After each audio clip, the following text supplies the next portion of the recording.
Hello humans, welcome to part 2 of our ParaNorman scene recreation making of. In this episode we're going to be showing you all the tricks and gags that we used to recreate this ParaNorman sequence all in camera. And of course we're using some digital tricks to hide a bunch of things, composite a bunch of things and insert me into a miniature set that we built. So much to share and we are giving it all up for free. You're welcome.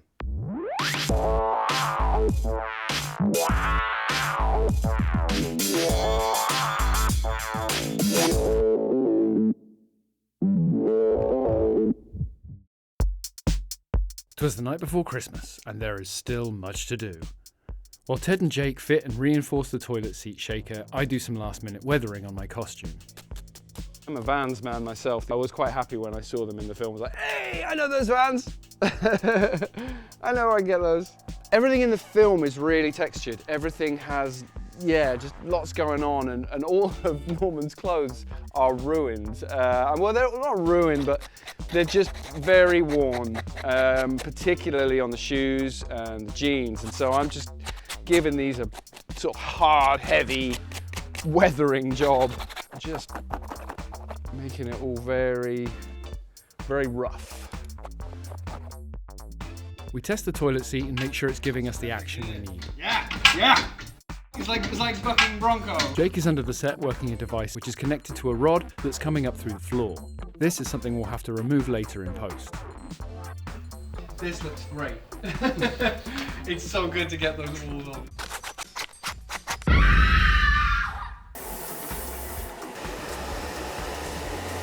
How you doing? All right. You shave your ear? Yeah, it was early, I could barely see. While I get my face on, the crew are in the studio getting ready. Can I get a round for Naomi and Steph, please? Yes. We've set up a DIT and edit station with a live feed from our camera so that Artiom can quickly check our takes for timing and composition. I feel me looking confused in Google.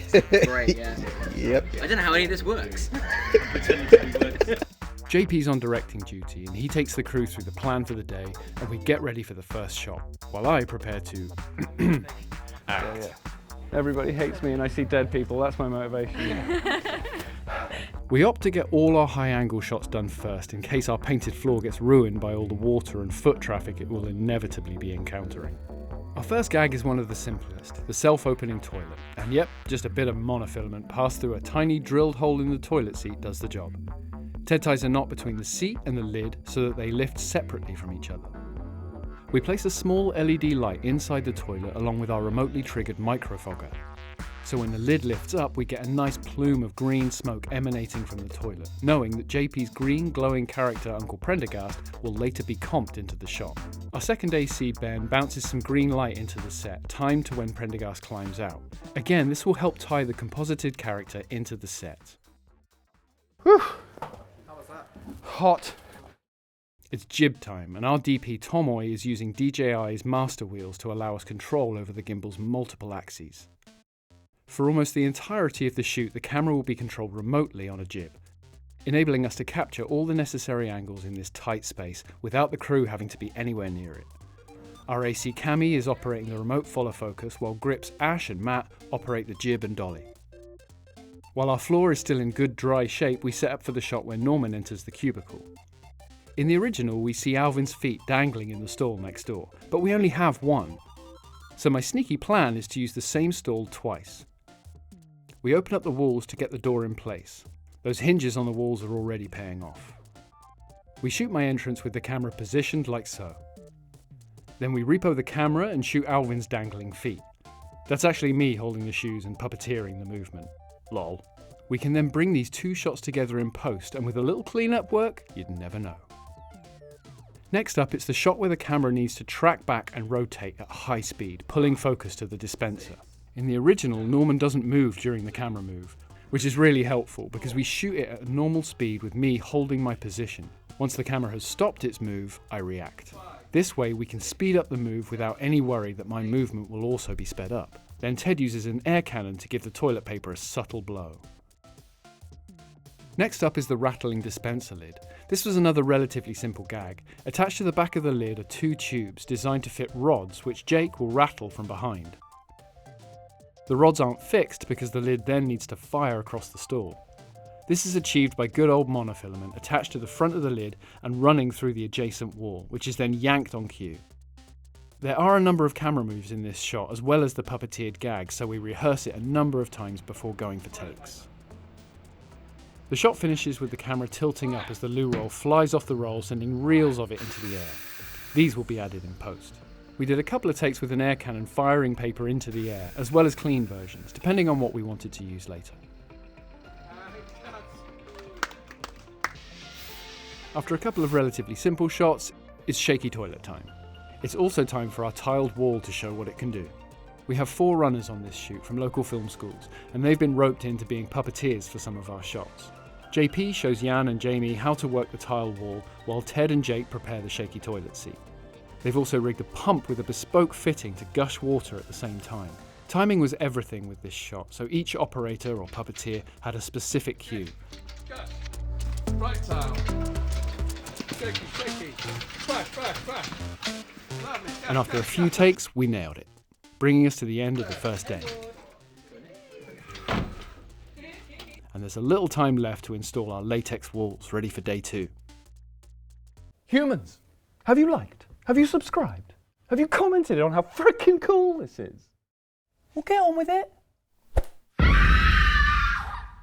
So we kick off day 2 with the 2 toughest shots of the whole sequence. So you can see there's kind of individual bumps, there's kind of along the walls, you kind of got almost like a hand brushing across and then a push, and then in the second one the floor is a full wave, and it's basically 2 boom boom, and the rear tiles are just there. It's basically just chaos. Action.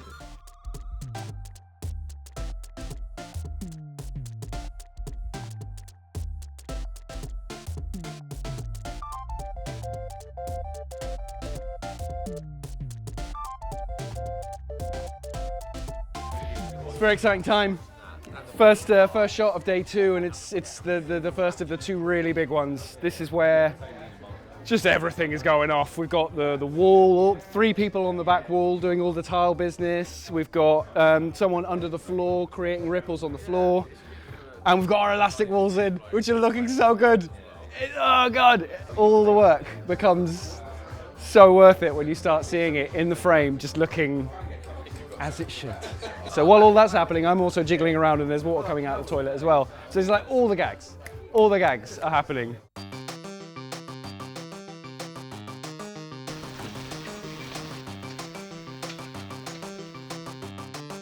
We get into a nice little sing-song to get our wall puppeteers' timing synced.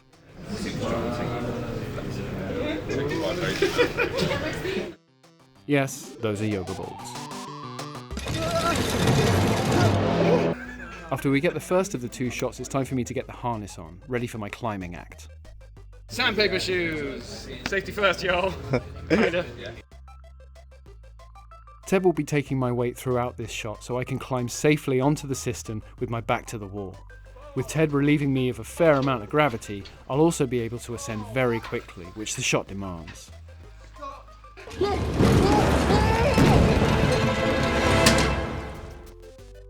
I keep the harness on for all the shots at height. And where the shots are static, we also shoot clean plates to make the paint out work easier. The more you understand post-production, the more you can save time and money when you get there.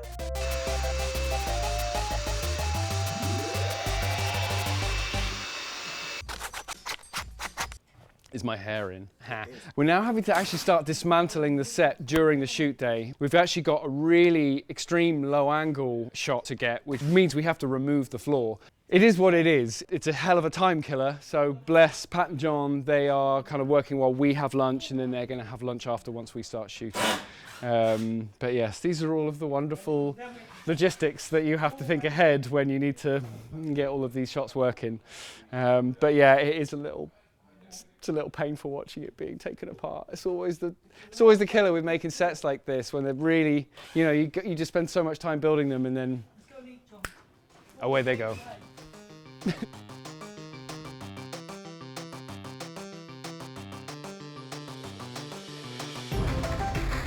Once we've got our low angle shot, the set deconstruction continues as we remove a wall in order to get my profile shot. We then replace it again with the solid wall, while Pete gets ready for his usual scene stealing act.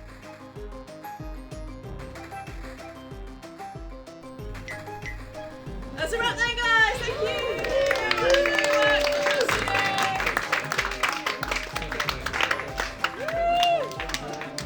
But we're not done yet.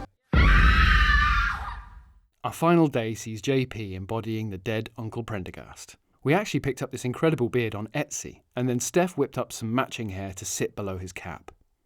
Side note, another example of really weird and niche things in this movie, it turns out that Prendergast's cap does actually exist.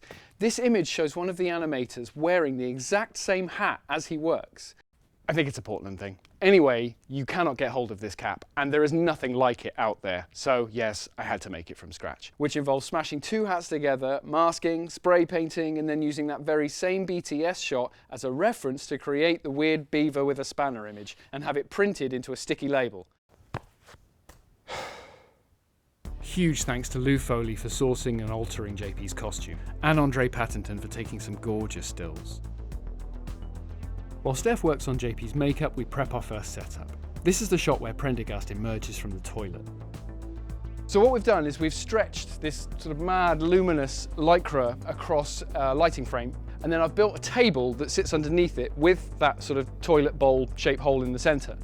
And we're going into it knowing that we're going to jump cut, because without some mad science that I'm not aware of, we can't have a solid surface that then becomes completely elastic for him to climb through. So we're doing it in 2 takes. Knowing that, we've got a movement as he pulls his way out with the small hole. Then we reset and cut a larger hole in the table for him to climb through, but we're keeping that lycra where it is, so essentially it will kind of hug his figure as he climbs out. Dude, you died? Yeah, but I've got unfinished business here. Oh. Don't forget to like and subscribe, kids. Thanks. So, it's a tricky day today, lots of finicky things. So we want to insert me opening a door on a green screen into the miniature set that we have shot. Now it's kind of a tricky thing to try and get the exact distances that I have to cross correct to the scale of the door and all of that, and get the framing right, the angle of the door right. So we are very lucky that we've got our man Rob here, who is kind of a VP technician, specialist, and he's based here at the moment, and so he has very kindly come and helped us create a live key situation.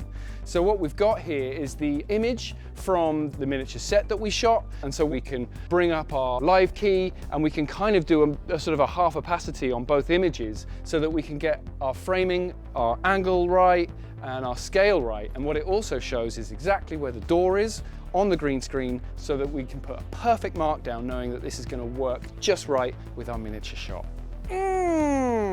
So for the miniature itself, what we did is study the actual frame from the movie and use that as a graphic guide.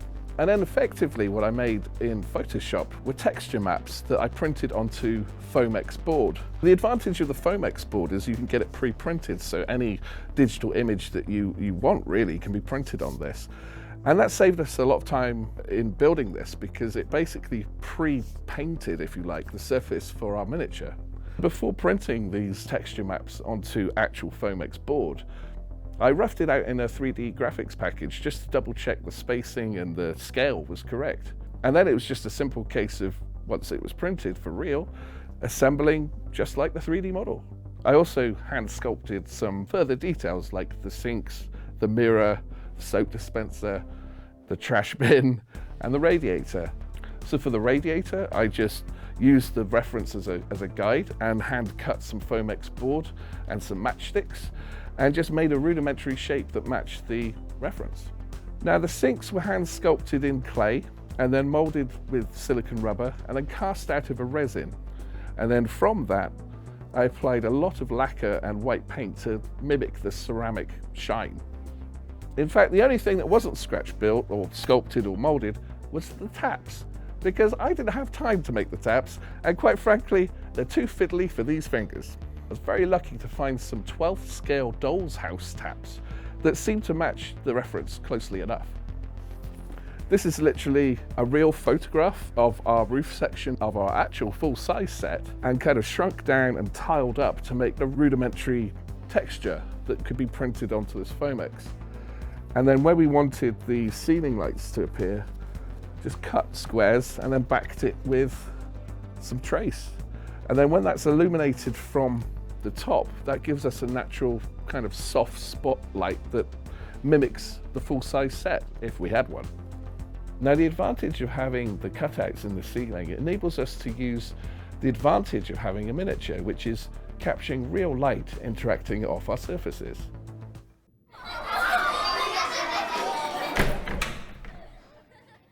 For the shots where JP is floating, we repurpose our human jib built by Ted for another project. We cover it in our green cloth and Jake operates. We throw our bathroom set back together to get our background plate and set the camera height and angle correctly.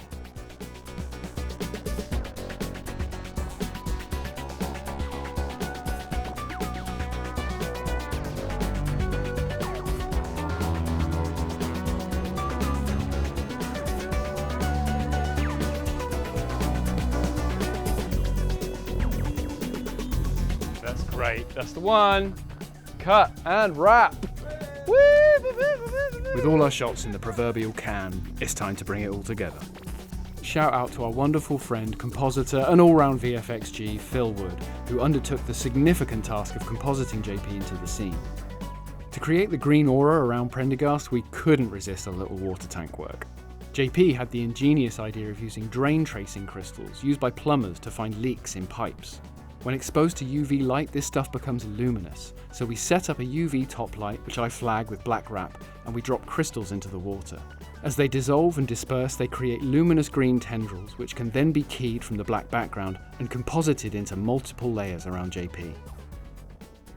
Phil was also responsible for the cleanup on our set shots, removing the safety harness from multiple shots, and removed all those telltale mechanical elements of our practical gags, hopefully leaving the audience wondering just how such things were possible.